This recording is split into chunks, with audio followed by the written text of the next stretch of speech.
Donc bonjour à tous. Alors donc moi je vais vous parler de la PNL. Alors juste en quelques mots, je suis enseignante certifiée en PNL en Normandie, mais j'interviens aussi souvent à Paris. Et je suis aussi coach et thérapeute. Et il y a aussi mon livre qui est là-bas, Apaiser les souvenirs douloureux. Alors la PNL, ça me passionne, j'adore. Et donc j'imagine que parmi vous, il y en a beaucoup qui connaissent, mais ça m'intéresserait de savoir avant, parmi ceux qui ont choisi de venir et découvrir peut-être justement la PNL, qui parmi vous ne connaît pas ou quasiment pas? Ok, parfait. Donc c'est, je vais dire d'abord à vous que je m'adresse, et pour les autres, ça peut être chacun de nous, n'est-ce pas? Nous sommes tous différents, j'y reviendrai, peut-être des façons un petit peu, des angles différents de présenter la PNL. Mais donc, bienvenue aux non-pénalistes. Et mon propos vraiment va être pour vous présenter et expliquer un peu qu'est-ce que c'est que la PNL. Alors déjà, le mot, nous sommes tous tellement meurtris d'avoir un nom pareil pour un outil si fabuleux de communication. Derrière les mots, qu'est-ce que ça veut dire? PNL comme programmation. Programmation, il faut vraiment comprendre comme automatisme. Et on a deux types d'automatisme. Visiblement, ici, nous savons tous marcher, nous savons tous nous asseoir, nous savons tous lire et écrire. On n'est pas né en le sachant, mais on a appris, et c'est devenu un automatisme. Puis un autre type d'automatisme, c'est plus lié à ce qu'on dit parfois notre caractère. Oh, c'est mon caractère. Et donc, par exemple, qu'on est toujours au service des autres, ou qu'on a peur de tout, ou que de toute façon, vous avez entendu quand même, il ne faut pas venir me contredire. Et ça aussi, c'est des habitudes qui sont devenues des automatismes. Donc, ça, c'est la première notion de programmation. Neuro, de neurologique, ça veut dire que ça, c'est codé dans notre cerveau. Vous êtes en train de conduire, le feu est vert, pof, il passe au rouge. Aussitôt, une fois que vous avez bien appris à conduire, automatiquement, eh bien, vous rétrogradez et vous ralentissez. Donc, c'est bien au niveau du cerveau que ça se code. Et linguistique, parce que ces mécanismes, ces habitudes, peuvent aussi se traduire par le langage. Alors j'ai rajouté le mot « peuvent », parce que c'est vrai que les fondateurs de la PNL, un des premiers outils qu'ils ont mis en place, c'était un questionnement du langage. Donc ils se sont dit, il faut qu'on mette un mot sur cette nouvelle approche. Et que, donc oui, ces automatismes, ces programmes peuvent se traduire par le langage, mais également concernent nos ressentis, ce qu'on se dit dans sa tête, ce qu'on croit, et nos comportements. Et l'idée de la PNL, c'est qu'en fait, on a plein d'automatismes qui nous conviennent parfaitement. Visiblement, encore une fois, s'habiller, ça a l'air de marcher aussi, là. Mais parfois, par exemple, j'ai du mal à prendre des décisions, ou alors j'en prends facilement dans certains contextes et pas dans d'autres. Ou moi, j'ai aucune imagination. Ça, c'est très efficace pour chanter toute idée qui pourrait venir. Donc, on peut avoir certains de nos automatismes qui ne nous conviennent pas. Et l'idée que c'est, si on va les décoder, comprendre un peu comment on fonctionne, et bien peut-être qu'on va pouvoir justement modifier, se reformater, mais par rapport à nos propres désirs, nos propres objectifs. Et donc, au départ, nos fondateurs, Grinder et Bandler, ont une approche absolument modeste. Souvent, on dit qu'on n'a rien inventé en PNL, parce qu'en fait, dans ce monde des années 70, il y avait des effervescences, de nouvelles approches, de la connaissance de soi et des autres. Et en fait, avec l'accord de ces grands thérapeutes, ici vous avez Milton Erickson, Virginia Satir, Fritz Perls, eh bien, ils ont observé et écouté la façon dont ces personnes guidaient dans des groupes, on était dans le monde universitaire, des groupes d'étudiants. Et à partir de ce décodage, et justement du questionnement du langage, pour demander qu'est-ce qui fait que là vous dites ça, ou qu'est-ce qui fait que là vous avez repris tel mot, eh bien, finalement, ils ont décodé les modes d'emploi, parce que ces trois personnes avaient à la fois vraiment tellement de compétences pour créer du lien, une relation de confiance, et en même temps tellement de compétences pour guider les personnes pour mieux savoir ce qu'elles voulaient elles-mêmes, et pour les conduire dans le changement. Que donc, les deux mots-clés de la PNL, c'est 1, l'observation, et 2, la modélisation. Et là encore, on n'a rien inventé. Comment avons-nous appris à marcher, à écrire, à parler? En modélisant nos parents, les enfants de la crèche, nos frères et sœurs. Donc c'est vraiment ce même mécanisme qu'on a reproduit. Et parfois, moi, j'ai mis longtemps aussi à trouver une façon qui paraissait à peu près synthétique et simple de dire ce que c'était la PNL, ce qu'elle nous apportait. Et donc, je vous partage ma façon. Donc, pour moi, c'est une approche, alors d'abord basée sur une éthique, ça c'est fondamental. La PNL n'est pas qu'une boîte à outils. Nous avons vraiment une vision de l'être humain qui a des ressources en lui. Certes, par moments, c'est pas si facile que ça de se connecter à sa propre confiance en soi ou au lâcher-prise. Mais on a ça en nous et justement les outils vont nous aider à y accéder.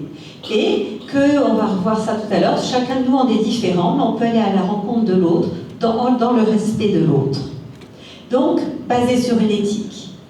Et la PNL, ce qu'elle nous apporte, je trouve, par rapport à notre approche, ce qui est vraiment spécifique, c'est qu'elle va nous donner des outils très précis, d'abord pour explorer et comprendre comment nous fonctionnons, nous l'être humain.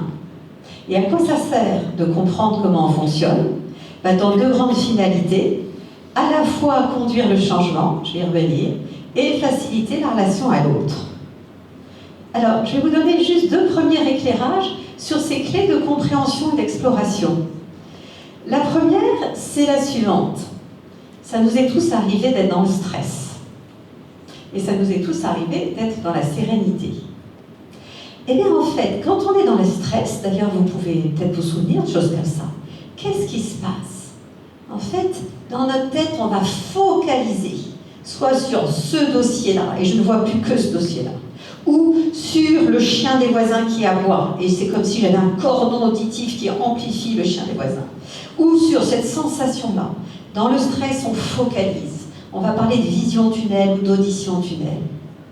Alors que quand on est dans la sérénité, dans notre film intérieur, mais on a une vision très panoramique.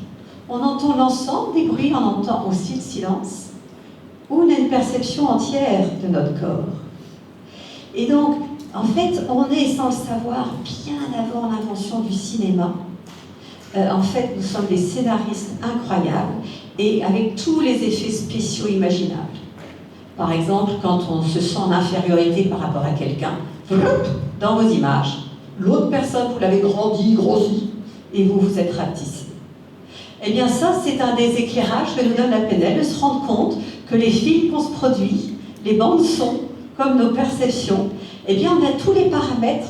Vous savez, comme dans une salle de cinéma, où même là, il y en a une petite, le table de mixage, où on peut bouger sur tous les boutons. Eh bien ça fonctionne chez nous, et on va pouvoir s'en servir. Un deuxième outil d'exploration de nos expériences, alors parfois ça surprend pour les PNListes quand je le cite là. Encore une fois, on a modélisé des choses qui fonctionnent chez l'être humain. Eh bien, on s'est aperçu qu'un ancrage, ça fonctionne. C'est quoi un ancrage?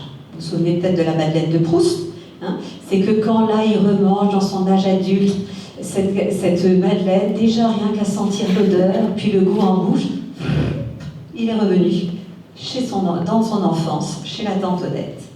C'est-à-dire que la même odeur, le même goût, quelquefois c'est la même plante, une image, ou un son, ou une sensation, me ramène à un moment passé où l'émotion devait être assez intense, qu'elle soit heureuse pour les madeleines, malheureusement aussi parfois désagréable. Pourquoi je mets ça dans les outils d'exploration? Eh bien parce que je me suis aperçue que parfois le fait de ne pas savoir que ça existe pouvait être perturbant. Je vais prendre un exemple personnel. Il y a longtemps, j'ai mis un charmant petit enfant qui était chez une nourrice, puis on a déménagé, il avait à peu près 1 an. 1 an après, nous retournons à Blois, la jolie ville de Blois, et on va bien sûr voir entre autres la nourrice. Ils avaient une relation vraiment très belle, très forte. Donc mon fils a quasiment il a 2 ans, il parle et tout. Et là, qu'est-ce que je vois? Quand on arrive chez elle, il se remet à 4 pattes, comme si un peu il grognait. Et je me dis, mais qu'est-ce qui se passe? Je n'avais pas encore fait de PNL. Est-ce que c'est bon pour lui? C'est bizarre, quoi. Il ne fonctionne plus comme ça. Donc j'ai dit à la nourrice, écoutez, je trouve ça bizarre. Je ne sais pas si c'est bien, donc bon, on va rester ensemble, on va aller au square. Si aujourd'hui ça se passait, j'aurais conscience que c'est juste un ancrage. Il se retrouve dans cette ambiance avec cette personne qu'il a tant aimée. Et qu'est-ce que je ferais? Je me mettrais à 4 pattes à côté de lui, puis je dirais, tu te souviens comme tu as aimé cette personne? Tu vois, même si on s'était quitté, on peut se retrouver, et ainsi de suite. Je ne pense pas forcément que ça a traumatisé mon enfant de ne pas avoir su faire ça. Mais c'est juste que je ne comprenais pas ce qui se passait. Et puis parfois, une fois, je me souviens aussi, quelqu'un, on m'avait sollicité parce que la personne était en larmes après avoir été à une conférence, parce qu'un ancrage extrêmement violent de son passé était revenu. Puis elle dit, mais je deviens folle, je suis comme une petite fille. Et là, j'ai pu la rassurer en disant, non, c'est bien l'émotion de la petite fille qui revient, mais vous êtes une femme de 45 ans. Donc voilà, c'est aussi une des façons de comprendre finalement notre fonctionnement, et c'est vrai qu'on va aussi s'en servir ensuite. Donc il y a plein d'autres clés d'exploration, mais c'était pour prendre 2 exemples. Alors je vous ai dit à quoi ça sert de comprendre. C'est dans 2 grandes finalités. L'une des 2, c'est faciliter la réalisation de nos objectifs, et derrière ça, la conduite du changement.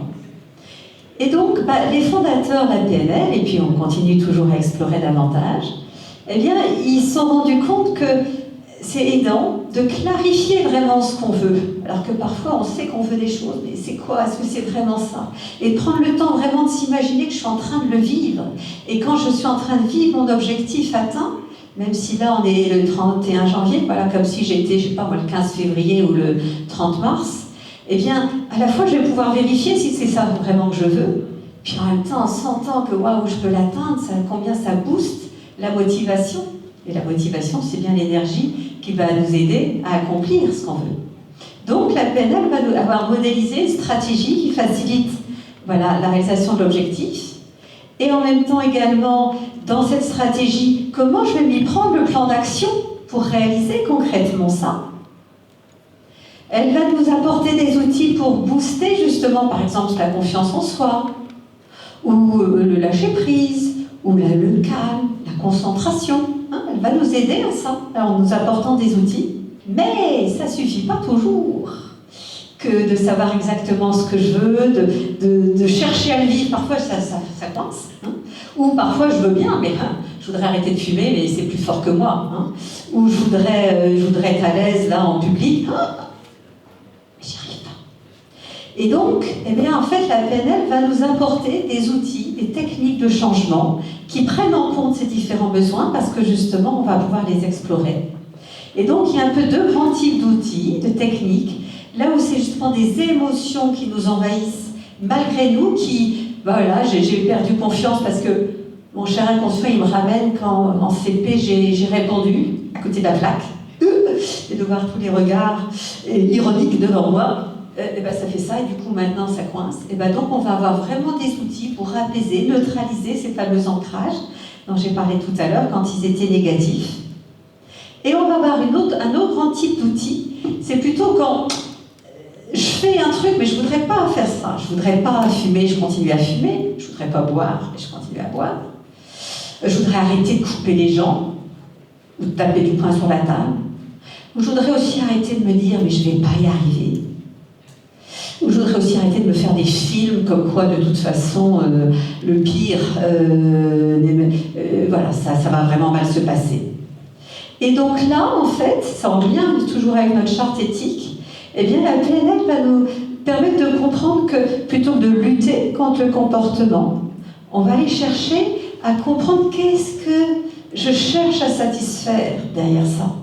Hier, d'ailleurs, je voyais pour la première fois un jeune garçon de 12 ans qui depuis 1 an a plein de tics pour tout. Donc il prend son équerre, il l'armée, il prend son équerre, il l'armée. Il veut téléphoner, il téléphone, il raccroche, il téléphone, il raccroche. Il veut monter sur la marche de l'escalier, mais s'il monte, ça risque de mourir. Et donc on a commencé à aller chercher d'où ça vient, tout ça. Et puis à quoi ça pourrait bien, dans quel sens. Et puis à un moment il dit, ah ouais, mais ça c'est quand je stresse. Ah d'accord. Et quand tu stresses, du coup de faire ça, c'est pour que ça aille mieux. C'est juste ça l'intention positive. Sauf du coup, c'est déjà tellement aidant qu'ils se rendent compte que c'est comme si c'est pas bien en lui ce qui se passe. On est d'accord, les tics ça lui va pas du tout. Mais c'était dans une bonne intention. Et du coup, en accueillant ça, on a pu laisser venir d'autres façons. Et d'ailleurs, c'était un des outils qui est venu, c'est en lien avec l'histoire de la table de mixage. C'est comme s'il se trompe de salle, quoi. Quand il croit que ça va pas aller, il s'est trompé de salle de cinéma. Donc je lui dis, tiens, il faut que tu changes de ticket. Tu prends le ticket pour le cinéma que tu as envie de voir, plutôt que de voir toujours le pire. Donc on va avoir ces outils-là qui permettent justement, quelque part, en identifiant au départ le comportement qu'on n'aime pas, rechercher l'intention positive, et avant c'est comme s'il n'y a qu'un seul moyen. Et là, c'est trouver d'autres façons de satisfaire ça. Voilà, donc la PNL, il y a encore plein d'autres choses, mais en termes de changement, on va vraiment nous donner à nouveau de la flexibilité émotionnelle et comportementale. Et puis, je vous ai dit qu'il y avait 2 grandes finalités. Donc l'une, c'était réaliser nos objectifs, conduire le changement, et l'autre, c'est faciliter la relation à l'autre. Donc tout le domaine des compétences relationnelles. Et là, c'est un vaste domaine, hein, où, et là, moi souvent quand j'enseigne ça, il y a une idée clé qui tient en 3 mots. Nous sommes différents. Parce que quand on m'a demandé ça, je dis, mais oui, ça c'est simple.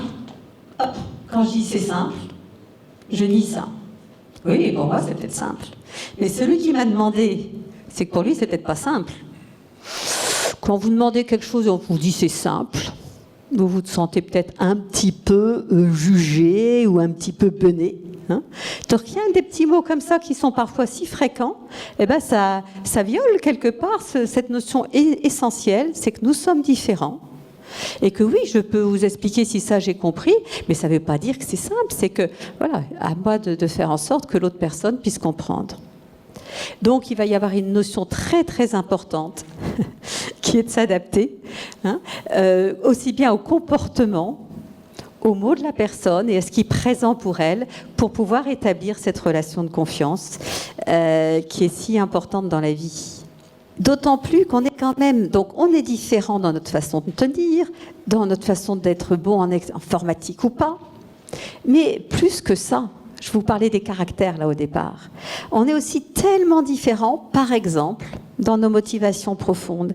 Et là, la PNL, elle nous donne, dans notre jargon PNL, ça s'appelle les métaprogrammes.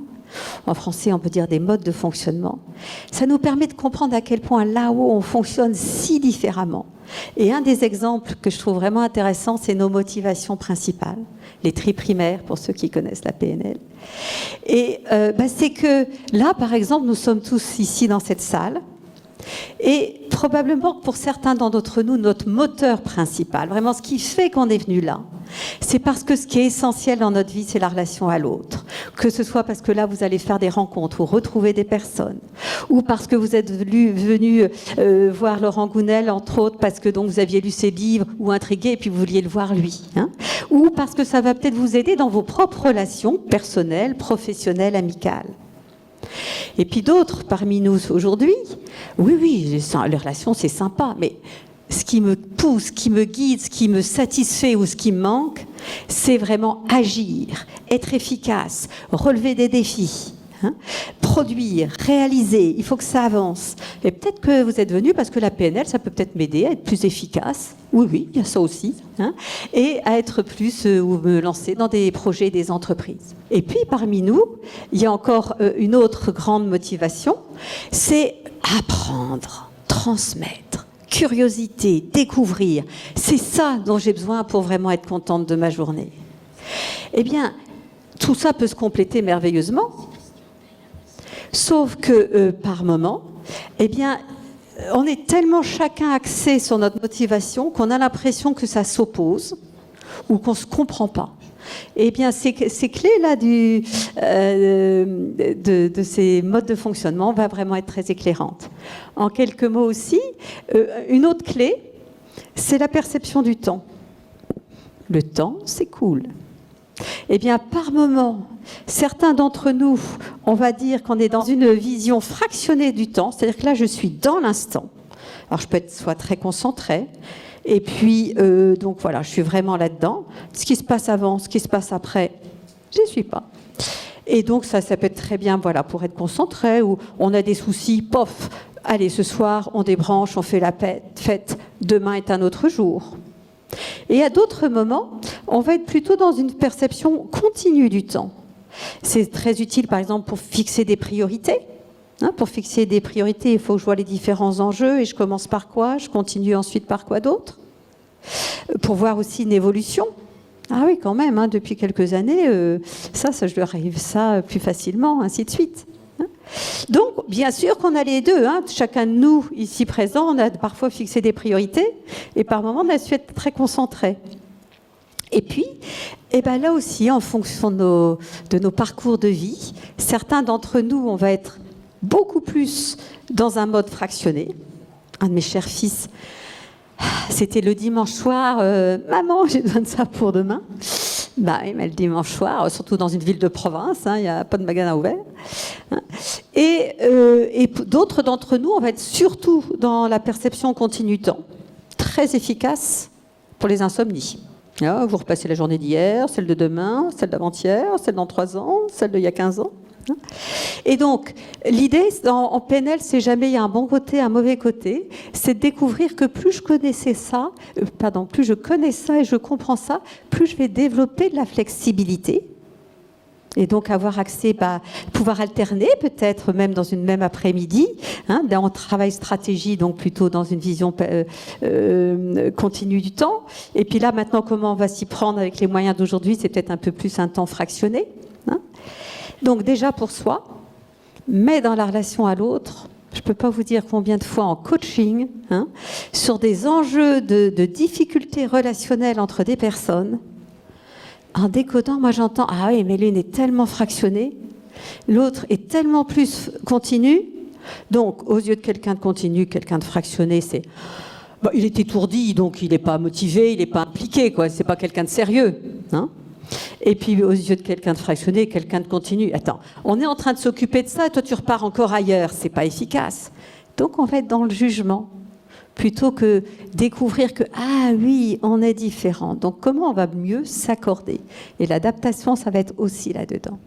Donc, il y a eu au moins une quinzaine de modes de fonctionnement comme ça différents qui sont vraiment des éclairages très aidants pour toujours plus développer ces qualités relationnelles qui sont vraiment à nos yeux tellement un ferment justement de ce qui va suivre, de l'intelligence collective. C'est vrai qu'au départ, la PNL s'est plus intéressée quand même aux compétences de l'individu. Et qu'en fait, on s'est élargi bien sûr à l'intelligence collective, parce que l'intelligence collective, c'est chacun être vraiment dans la capacité justement d'écouter l'autre, de vraiment s'enrichir de l'autre, et en même temps, maintenant que j'ai écouté Anatole présenter ça, ou Hortense autre chose, en ayant questionné pour vraiment approfondir sa vision, maintenant je peux me centrer sur moi, et dire, tiens, ça m'intéresse. En même temps, moi, j'avais telle autre idée. C'est vraiment ça, l'intelligence collective. C'est que je suis totalement capable de prendre et de m'enrichir de l'autre. Et en même temps, moi-même, je suis une force de proposition. J'apporte ma propre pierre à l'édifice dans vraiment un climat d'ouverture, de bienveillance. Et là, toutes ces compétences relationnelles, mais aussi de gestion de soi, participent complètement à cette intelligence collective dont nous avons tant besoin. Alors ça s'essaime dans notre culture, mais on a besoin que ça se développe encore plus. Donc voilà, si je résume un peu, la PNL va nous permettre vraiment de développer nos talents, de révéler notre excellence, et vraiment à la fois individuellement et collectivement. Et donc, pour ceux qui ne connaissent pas, j'espère que cet après-midi, comme demain, vous en aurez encore des goûts qui va vous permettre vraiment de coller des expériences personnelles à ce que je vous partage. Parce que, voilà, moi, je suis très, très passionnée et enthousiaste, et je vous assure que c'est bon de découvrir ça et de partager ça. Voilà, je vous souhaite vraiment un très riche et très bon congrès avec vraiment des belles rencontres, que ce soit avec vos intervenants, que ce soit entre vous. Je vous remercie de votre attention.